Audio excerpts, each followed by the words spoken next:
오늘 하나님의 말씀은 베드로전서 3장 15절 말씀을 함께 보도록 하겠습니다. 신약성경 베드로전서 3장 15절 말씀.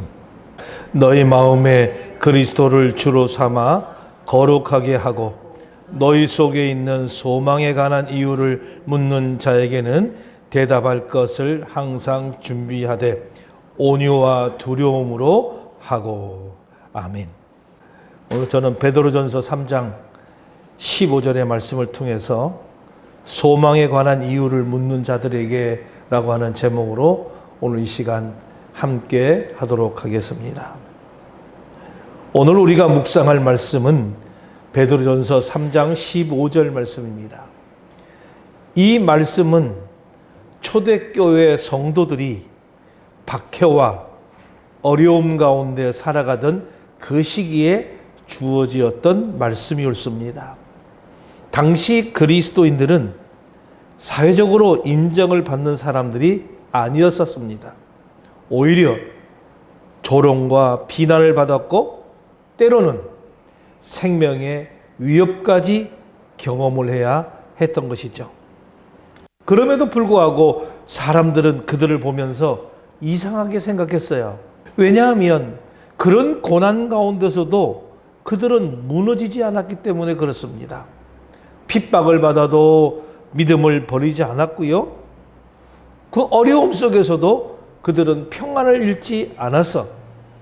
또 심한 환난 가운데서도 그들은 소망을 붙들고 살아갔기 때문에 그렇습니다.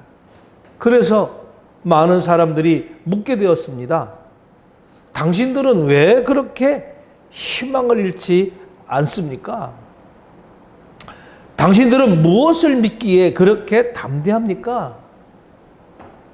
당신들의 소망의 근거는 무엇입니까?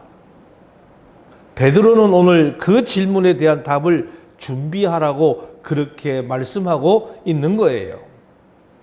오늘날도 마찬가지입니다. 세상은 점점 더 불안해지고 있습니다.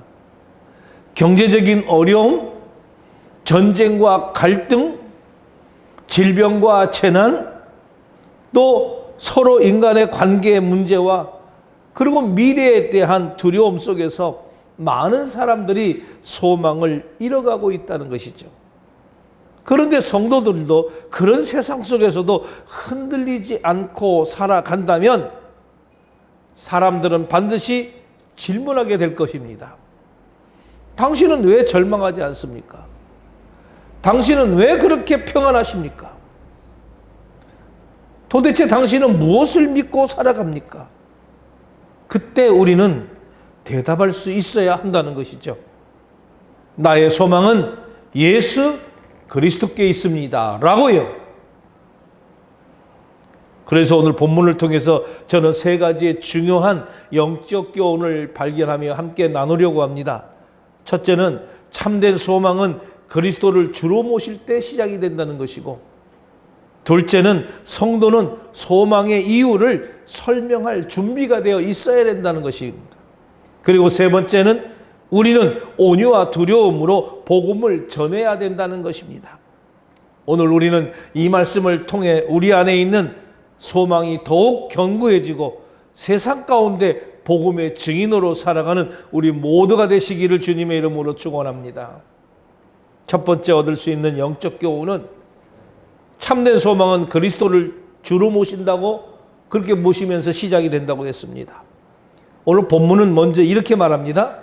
너희 마음에 그리스도를 주로 삼아 거룩하게 하고 라고 이야기하고 있죠. 이것은 우리 마음에 거룩한 그리스도를 주로 삼을 때 세상이 주는 두려움에 그런 요동치 않을 수 있다라고 하는 것입니다.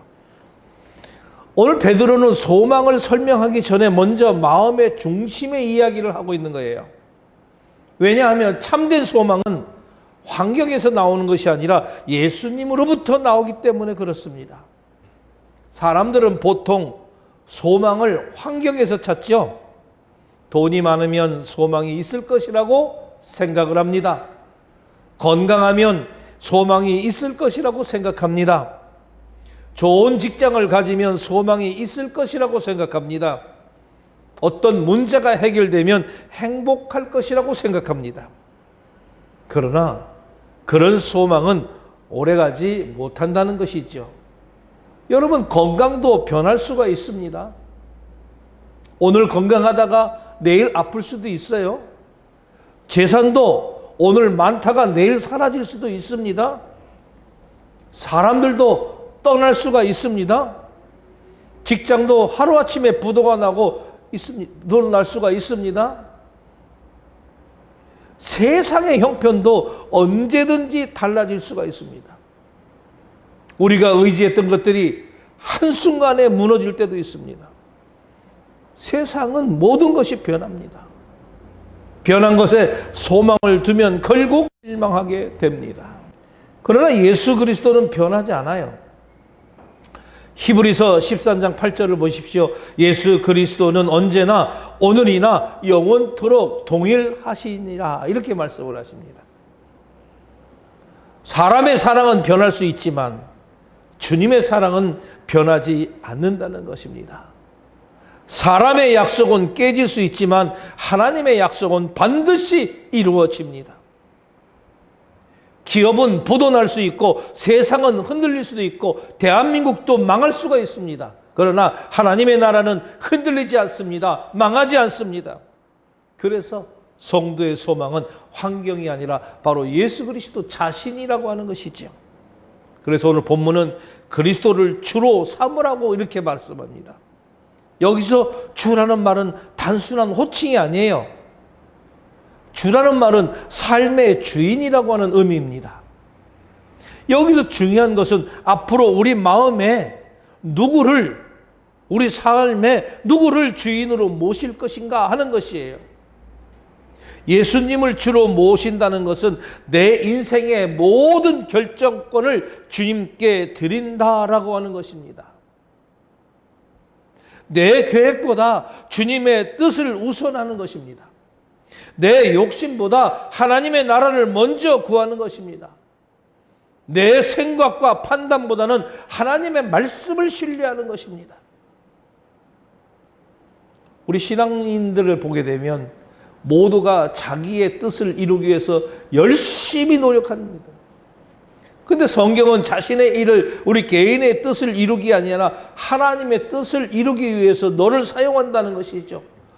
네가 직장에 다니는 것, 네가 돈을 버는 것, 네가 공부를 하는 것, 네가 그곳에 사는 것, 모든 것이 바로 하나님의 뜻을 이루기 위해서 너를 그렇게 사용한다는 것입니다. 많은 사람들이 예수님을 구원자로 믿지만 주인으로는 모시지 않습니다. 필요할 때만 찾고 평소에는 전부 다 자기 생각대로 자기 방식대로 살아가다가 어려움이 있을 때는 기도하고 편안할 때는 자신의 뜻대로 결정합니다. 그러나 예수님은 우리의 삶의 일부가 아니라 우리 삶 전체의 주인이 되기를 원하신다는 것입니다. 예수님께서 주인 되실 그때에 우리의 가치관도 달라지는 겁니다. 세상에 중요하게 여기는 것보다 하나님께서 중요하게 여기는 것을 소중히 여기게 된다는 것이죠. 그래서 성공보다는 순종을, 소유보다는 거룩함을, 자기 만족보다는 하나님의 나라를 우선하게 된다는 것이죠. 이게 참된 신앙의 모습입니다. 그러나 참된 소망은 예수님의 삶의 주인이 되실 때 시작되는 거예요. 배 안에 폭풍이 몰아쳐도 선장이 있으면 방향을 잃지 않습니다. 마찬가지로 인생의 폭풍 속에서도 예수님이 주인이 되시면 우리는 절대로 무너지지가 않습니다. 세상은 흔들려도 주님은 흔들리지 않기 때문에 그렇죠. 여러분 생각해 보십시오. 제자들이 갈릴리 바다의 풍랑을 만났을 때에 그들은 두려움에 사로잡혀 있었습니다. 그러나 그 배 안에는 예수님이 계셨어요. 비록 풍랑은 거셌지만은 결국 배는 침몰하지 않았잖아요. 왜냐하면 주님이 함께 계셨기 때문에 그렇습니다. 우리의 인생도 마찬가지입니다. 때로는 예상치 못한 그런 어려움과 고난을 만납니다. 질병의 문제가 있습니다. 경제적인 어려움도 있습니다. 인간과의 관계에서 아픔이 있습니다. 그리고 미래에 대한 불안이 찾아올 수가 있습니다. 그러나 주님이 우리의 삶의 주인이 되신다면 어떠한 어려움과 폭풍 속에서도 길을 잃지 않는다는 것입니다. 성도의 소망은 문제가 없어서 생기는 것이 아니라 그 문제보다 크신 하나님을 알기 때문에 생기는 거예요. 성도의 평안은 환경이 좋아서 누리는 것이 아닙니다. 환경을 다스리시는 주님을 내가 신뢰하기 때문에 누리는 것이죠.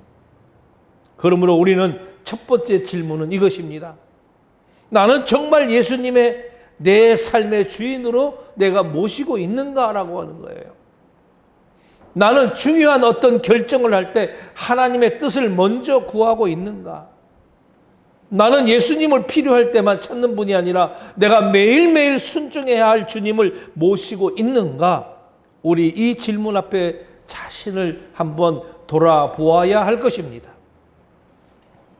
여러분, 소망의 출발은 환경의 변화가 아닙니다. 상황의 개선도 아닙니다. 참된 소망의 출발은 바로 예수 그리스도를 내 마음의 보좌에 모시는 것이에요. 그리스도께서 내 삶의 주인이 되실 때 흔들리지 않는 소망이 생기고 어떠한 상황 속에서도 무너지지 않는 믿음으로 우리는 성장하게 되는 것입니다. 그러므로 오늘도 우리 마음속에 예수 그리스도를 주로 모시기를 저는 소망합니다. 삶의 중심의 자리를 주님께 내어 드리시기를 바랍니다. 그때 세상에 줄 수 없는 소망과 평안이 우리 심령 가운데 충만하게 될 줄로 믿습니다. 아멘. 두 번째 우리가 얻을 수 있는 영적 교훈은 성도는 소망의 이유를 설명할 준비가 되어 있어야 된다는 것입니다. 오늘 본문은 계속해서 말씀합니다. 너희 속에 있는 소망에 관한 이유를 묻는 자에게는 대답할 것을 항상 준비하되 그랬습니다. 여기서 중요한 단어는 뭐냐면 항상 준비하라라고 하는 거예요. 오늘 베드로는 성도들이 언제든지 자신의 믿음을 설명할 수 있어야 한다고 말합니다. 신앙이라고 하는 것은 단순한 어떤 감정이 아닙니다. 신앙은 분명한 이유와 근거를 가진 그런 믿음이어야 돼요. 하나님께서 우리에게 주신 믿음은 어떤 맹목적인 믿음이 아니라 진리 위에 세워진 그런 믿음이라고 하는 것입니다. 우리는 왜 예수님을 믿습니까? 왜 지금 이 예배를 드립니까? 여러분 왜 기도를 합니까? 왜 십자가를 붙드십니까? 왜 죽음 앞에서 소망을 가질 수 있습니까? 이 이유를 설명할 수 있어야 된다는 겁니다. 오늘날 많은 성도가 신앙생활은 오래 했지만은 자신의 믿음을 설명하는데 어려움을 겪는 거예요. 누가 물어보십니다. 왜 당신은 하나님을 믿습니까? 왜 교회에 다닙니까? 당신은 정말 구원받았습니까? 구원받은 근거가 뭡니까? 왜 예수님만이 구원의 길이라고 말하십니까? 그럴 때 명확하게 답하지 못하는 경우가 너무나도 많이 있다는 것입니다. 바로 이단들은 이런 거를 차고 들어오는 거죠. 세상 사람들은 이런 거를 차고 들어와서 우리를 하나님과 멀리하게 만들죠. 그러나 하나님은 우리에게 생각 없는 믿음은 요구하지 않습니다. 성경은 우리가 믿는 이유를 알고 믿기를 원하신다는 거예요. 우리의 소망은 막연한 어떤 낙관주의가 아닙니다. 단순히 잘 될 것이다 라고 스스로 위로하는 어떤 긍정적인 생각도 아니에요. 우리의 소망은 바로 역사 속에서 십자가를 지시고 부활하신 예수 그리스도 위에 세워진 확실한 소망이라고 하는 것입니다. 예수님께서는 죽음을 이기셨습니다. 죄를 이기셨습니다. 사탄의 권세를 이기셨습니다. 무덤의 권세를 깨뜨리셨습니다. 그러므로 우리는 어떠한 상황 속에서도 소망을 가질 수가 있다라고 하는 것입니다. 세상이 보기에는 절망처럼 보여도 하나님 안에서는 새로운 시작이 가능하기 때문에 그렇습니다. 초대교회 성도들이 박해 가운데 믿음을 지킨 이유도 바로 여기에 있습니다. 그들은 부활하신 주님을 믿었기 때문입니다. 세상은 그들의 재산을 빼앗을 수는 있었지만은 그들에게서 소망을 빼앗을 수는 없었습니다. 그들을 감옥에 가둘 수는 있었지만은 믿음을 묶을 수가 없었습니다. 심지어 죽음의 위험 앞에서도 그들은 흔들리지 않았습니다. 왜냐하면 그들의 소망이 이 땅에 있지 않고 영원하신 하나님께 있었기 때문에 그렇습니다. 여러분, 세상 사람들은 우리가 생각하는 것보다 훨씬 더 우리를 주목하고 있습니다. 우리가 어려움을 만났을 때 어떻게 반응하는지, 우리가 실패를 경험했을 때 어떻게 일어서는지, 고난 가운데서도 어떻게 평안을 유지하는지 바라봅니다. 그리고 언젠가는 질문하게 됩니다. 어떻게 그런 상황에서도 믿음을 잃지 않을 수가 있습니까? 어떻게 그렇게 소망을 가질 수가 있습니까? 도대체 당신을 붙들어주는 힘이 무엇입니까? 바로 그때 우리는 복음을 전할 기회가 된다는 것입니다. 우리의 삶의 자체가 바로 복음의 증거가 되어야 하는 거예요. 입술로만 믿음을 말하는 것이 아니라 삶의 소망을 보여주어야 하는 것입니다. 세상은 설교 듣기 전에 먼저 우리의 삶을 읽습니다. 그렇기 때문에 성도는 말과 행동이 함께하는 그런 증인이 되어야 한다는 것이죠. 오늘날 우리도 마찬가지입니다. 우리는 세상 사람들이 가지지 못한 소망을 가진 사람들입니다. 그러므로 우리는 복음을 알고 말씀을 배우고 믿음의 이유를 분명하게 알아야 한다는 것입니다. 성경을 깊이 읽고 진리를 바르게 배우고 하나님께서 내 삶을 향하신 그 은혜를 기억해야 합니다. 그러므로 복음의 진리를 올바로 증거하기 위해서 우리는 늘 깨어 준비하는 그런 자세를 잃지 말아야 하는 것입니다. 특별히 자신의 신앙 간증을 준비해 주는 것도 굉장히 중요한 일이죠. 하나님께서 내 삶을 어떻게 변화시켰는가? 예수님을 믿기 전과 믿은 후에 무엇이 달라졌는가? 어떤 은혜를 경험했는가를 우리는 말할 수 있어야 합니다. 사람들은 논쟁보다 살아있는 간증에 더 큰 감동을 받습니다. 가정에서도 우리는 이렇게 설명할 수 있어야 됩니다. 자녀들에게도 설명할 수 있어야 합니다. 직장에서도 설명할 수 있어야 됩니다. 친구들과의 대화 속에서도 우리는 설명할 수 있어야 됩니다. 세상이 질문할 때에 우리는 복음으로 대답할 수 있어야 한다는 것이죠. 그것이 바로 성도의 책임이며 또한 특권이며 우리가 믿음을 가져가는 이유입니다. 그러므로 우리는 날마다 말씀 안에서 성장해야 하는 거예요. 믿음의 뿌리를 깊이 내려야 합니다. 그리고 언제든지 우리의 소망 되신 예수 그리스도를 증거할 수 있도록 준비해야 합니다. 왜냐하면 하나님께서는 오늘도 우리를 통해서 세상의 소망의 이유를 보여주기를 원하시기 때문에 그렇습니다. 우리가 가진 소망은요, 세상이 줄 수 없는 소망이며 죽음조차 끊을 수 없는 영원한 소망이기 때문에 그렇습니다. 그래서 이러한 모든 것들을 잘 극복하고 잘 해나가려면 늘 하나님 말씀을 묵상하고 그 말씀 따라 또 연구하고 생각하고 해나가는 거예요. 그렇지 않으면 안 돼요. 목사님들에게 목사님 하나님 말씀을 좀 같이 연구하고 공부하시죠 하면 뭐라고 그런지 아세요? 내가 이 나이에 뭘 또 공부하고 연구합니까? 이런 이야기를 하는 목회자들이 많아요. 대단히 웃기는 얘기죠. 평생을 우리는 성경을 연구하고 읽고 공부해도 다 하지 못한다는 것입니다. 하나님의 말씀은 그 깊이와 넓이가 얼마나 넓은지 우리는 죽을 때까지 해도 다 못하는 거예요. 그런데 내가 나이가 많아서 이 나이에 무슨 공부를 하냐, 이 나이에 무슨 성경을 읽고 무슨 성경을 내가 연구하냐, 이러고들 있어요.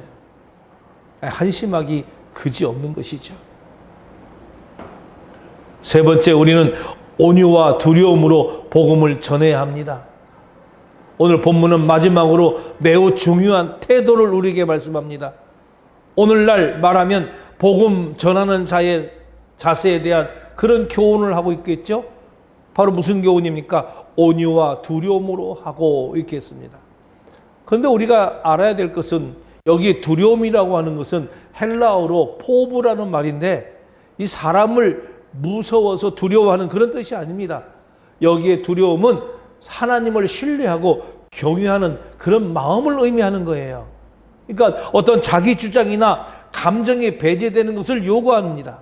그리고 온유라는 말이 있어요. 이 온유라는 말은 헬라어로 프라우테토스라는 말인데 상대방을 존중하는 태도를 의미하는 겁니다.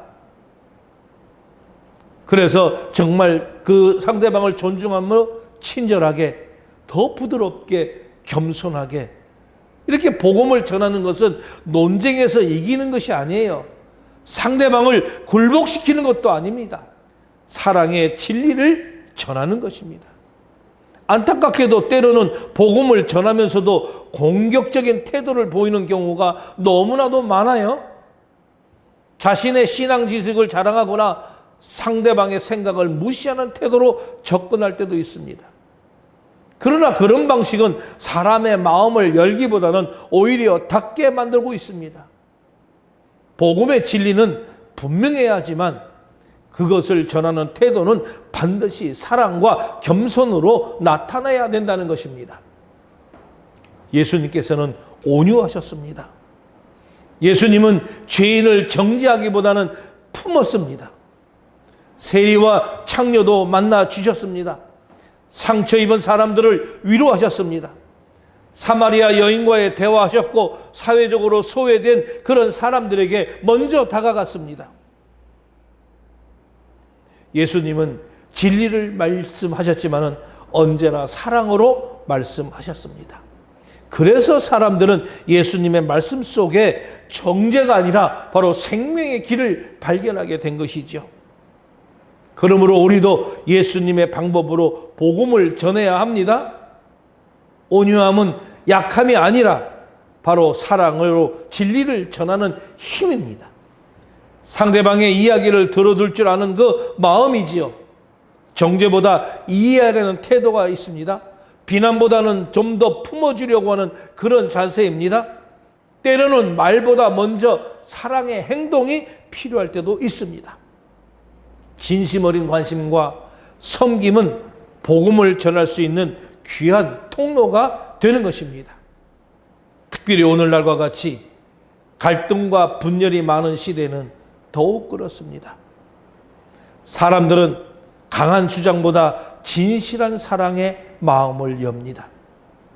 우리의 말이 아무리 옳아도 사랑이 없다면 사람들의 마음을 닫기가 어렵습니다. 그러나 우리의 삶 속에서 예수님이 사랑이 나타날 때에 사람들은 자연스럽게 복음에 관심을 가지게 됩니다. 또한 우리는 하나님을 경외하는 마음으로 복음을 전해야 합니다. 복음은 우리의 의견이 아닙니다. 바로 하나님의 말씀입니다. 우리의 철학이나 경험을 전하는 것이 아니라 하나님의 구원의 소식을 전하는 것입니다. 그러므로 우리는 항상 겸손해야 돼요. 내가 옳다는 것을 증명하려고 하기보다는 하나님께서 일하시도록 자신을 맡겨야 되는 것입니다. 우리가 사람을 변화시키는 것이 아니에요. 성령께서 변화시키는 것입니다. 목사님들은 대개 성도들을 자기가 변화시키려고 그래요. 그러면서 하는 질문이 그렇습니다. 나는 30년 목회를 했는데 왜 우리 교회 성도들은 안 변하지요?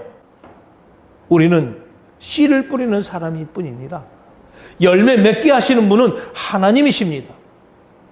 어떤 사람은 즉시 복음을 받아들이기로 하지만 어떤 사람은 오랜 시간이 지나서야 마음이 열리기도 합니다. 그러므로 우리는 결과를 조급하게 바라보기보다는 우리는 충성스럽게 복음을 전하는 일에 힘을 써야 합니다. 사도 바울도 심는 자가 있고 물 주는 자가 있지만 자라게 하시는 이는 바로 하나님이라고 말씀하셨습니다. 우리의 책임은 순종입니다. 결과는 하나님 손에 달려 있다는 것입니다. 그러므로 우리는 낙심하지 말고 포기하지 말고 사랑으로 계속해서 복음의 씨를 뿌려야 되는 거예요. 한 사람에게도 복음을 전하는 일은 결코 작은 일이 아닙니다. 한 영혼을 천하보다도 귀하기 때문에 그렇습니다. 우리가 전하는 한마디의 이 복음, 한 번의 기도, 한 번의 이 섬김이 누군가의 영원한 삶을 가꾸는 그런 시작이 될 수가 있다는 거예요. 하나님께서는 지금도 그런 사람을 찾고 계십니다. 오늘도 하나님은 우리를 세상 가운데 보내시면서 말씀하십니다. 너희 안에 있는 소망을 보여주어라. 그리고 그 이유를 사랑으로 설명하여라. 여러분, 세상은 복음을 들을 귀한 증인을 기다리고 있습니다.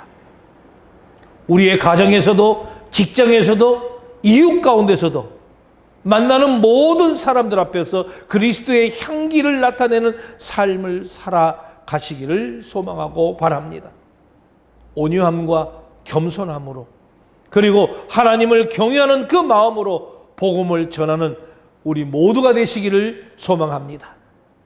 그때 하나님께서는 우리의 작은 순종을 사용하셔서 잃어버린 영혼들을 주님께로 인도하시고 우리의 삶을 통해서 하나님의 나라를 확장해 가실 줄로 믿습니다. 그러므로 오늘도 두려워하지 말고 사랑으로 복음을 전하십시오.